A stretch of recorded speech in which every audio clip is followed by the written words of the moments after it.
Hello students, exercise 1.5 आपको समझ में आ गई होगी। अब एक्सरसाइज 1.6 शुरू करवाने जा रही हूँ। उससे पहले कुछ लॉज ऑफ एक्सपोनेंट हैं जो उम्मीद करती हूँ 8th में आपने पढ़े होंगे। नहीं भी पढ़े होंगे तो अब मैं दोबारा लिखवा रही हूँ, जो तुम रिवाइज भी साथ साथ कर लोगे, आपको याद आ जाएगा। ठीक है, तो पहला आता है law of exponent a power m multiply a power n. इसको जब हम मल्टीप्लाई करते हैं, इसमें क्या पहचान है, दोनों का बेस सेम है। जब दोनों का बेस सेम हो तो पावर ऐड हो जाती है। अगर हम मल्टीप्लाई करें तो क्या हो जाएगा, ए पावर एम प्लस एन। अब इसका एग्जांपल भी मैं साथ तुम्हें दे देती हूँ।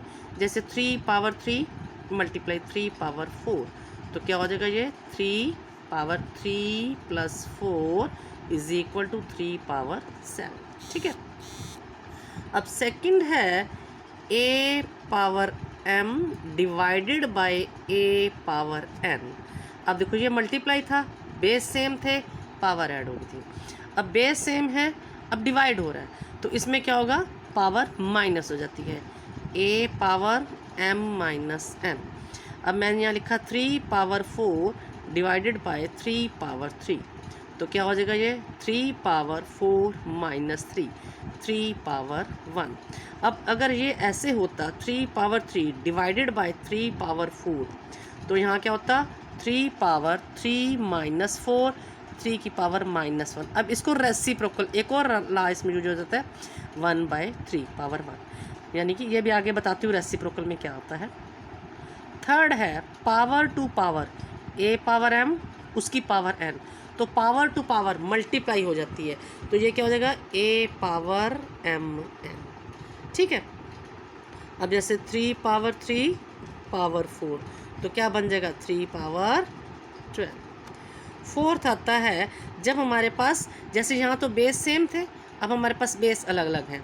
ए क्लियर, ठीक है, जैसे ये है A power M into B power M, A B M ये आपस में मल्टीप्लाई हो गए। इसमें हमने 3 पावर 2 2 पावर 2 ले लिया, 3 2 6 6 पावर 2 36।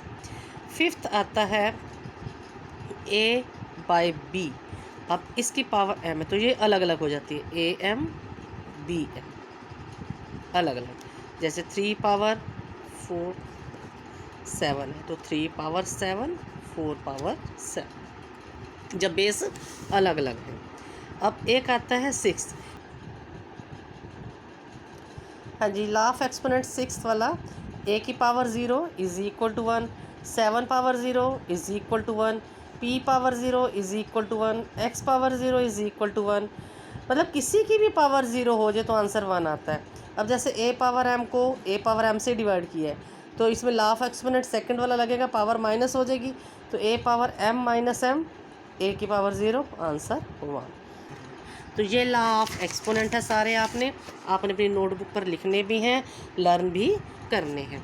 ठीक है, क्लियर है। अब इसको देखते हुए आपने एक्सरसाइज 1.6 करनी है। अब इसको हम सामने रखेंगे और एक्सरसाइज 1.6 सॉल्व करेंगे। अब फर्स्ट क्वेश्चन है एक्सरसाइज 1.6 का 64 1/2। अब 1/2 है तो हम 64 के पेयर बनाते हैं, जैसे 8 मल्टीप्लाई 8 1/2, हम इसको 8 पावर 2 लिख सकते हैं। अब ये पावर टू पावर, इसमें देखिए पावर टू पावर है, ये वाला रूल है, पावर टू पावर ये यहाँ लगाएंगे, तो क्या लगेगा यहाँ पर, देखिए 2 से 2 कैंसिल, तो 8 पावर 1 यानी कि 8 इज योर आंसर। कोई मुश्किल, समझ में आ गया। पावर टू पावर मल्टीप्लाई होगा, 2 इंटू 1/2 कैंसिल। इसी तरह से ऐसे 32 है, 32 को हम 2 मल्टीप्लाई 2 मल्टीप्लाई 2 मल्टीप्लाई 2 मल्टीप्लाई 2 लिख सकते हैं, 2 to 4 4 to 8 8 to 16 to 32, और ये 1/5, ये क्या बन गया, 2 की पावर 5, इसकी पावर क्या है 1/5 कैंसल, आंसर आ गया 2 की power 1, 2 is the answer. If any problem, no, clear. Next, अब इसमें हम लिख सकते हैं 5 multiply 5 multiply 5 power 1/3, that is 5 power 3, इसकी power 1/3, power to power multiply हो जाते हैं, 3 से ये 3 कैंसिल हो गया, तो क्या रह गया 5 की पावर 1, ये आंसर आ गया। ठीक है, इसी तरह से अब सेकंड है अब ये 9 है, 9 को हम 3 पावर 2 लिख सकते हैं, इसकी पावर 3/2 है। अब ये 2 से 2 कैंसिल, क्या रह गया 3 पावर 3, इसको 3 टाइम्स मल्टीप्लाई कर दो, 1 2 3, 3 3 9, 9 3 27, ये आपके पास आ जाएगा 27 आंसर। डन।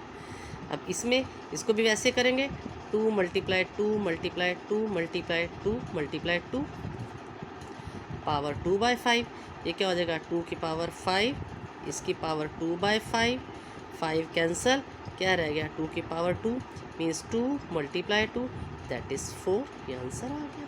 डन। अब इसी तरह से ये क्या है 2 × 2 × 2 × 2, 2 to 4, 4 to 8, 8 to 16, 16 को हमने ऐसे लिख लिया 3/4। अब ये 2 पावर 4, इसकी पावर 3/4 है, 4 से 4 कैंसल, 2 पावर 3। अब इसको 3 टाइम्स 2 × 2 × 2, 2 to 4, 4 to 8, ये आ गया आंसर। नेक्स्ट है फोर्थ पार्ट सेकंड क्वेश्चन का। 1 डी पार्ट देखिए, ये भी क्या है हमारे पास 125 पावर -1/3 है।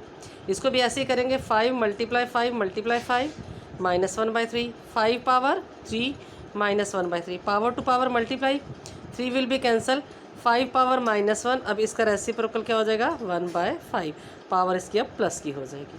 ठीक है, क्वेश्चन के ये तीनों पार्ट हो गए, सेकंड के ये चारों पार्ट हो गए। अच्छी तरह से इनको देखते हुए समझते हुए आपने उतारना है। कहीं कोई मुश्किल हो वीडियो रोक कर पॉज करके आराम से देख लेना, ये नहीं है। ठीक है, अब आता है question number third law of exponent वाला फॉर्मूला टेबल सामने रखो। अब देखो बेस सेम है, पावर ऐड हो जाएंगी, 2 पावर, अब ये देखोगे 2 पावर, इसको ऐड करेंगे 2/3 + 1/5, 2 की पावर 2/3 + 1/5, 2 यहाँ है, इसका एलसीएम ले लेंगे, 3 5 दा 15, 3 5 दा 15, 5 2 दा 10, 5 3 दा 15, 3 1 दा 15, तो 2 की पावर 10 and 3 13/15, ये आंसर। कोई मुश्किल। अब ये पावर टू पावर है, 1/3 की पावर 3 पावर 7, तो क्या हो जाएगा 3 की पावर 3 7 दा 21, पावर मल्टीप्लाई हो जाएगी पावर टू पावर। अब ये है डिवाइड वाला, a power m a power n minus करेंगे, 11 1/2 -1/4, अब क्या हो जाएगा ये 11, 4 एलसीएम, 2 2 दा 4, तो 11 1/4। ठीक है, तो 11 1/4 दैट्स योर आंसर। कोई मुश्किल।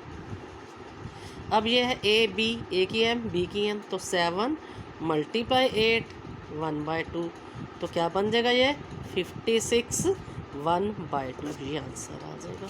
ये देख लो फोर्थ का भी दोबारा से, ये a पावर m × n वाला है, पावर टू पावर है, ये a m power divided a n है, माइनस कर देना है, ये a b m। ठीक है, ओके बाय बाय।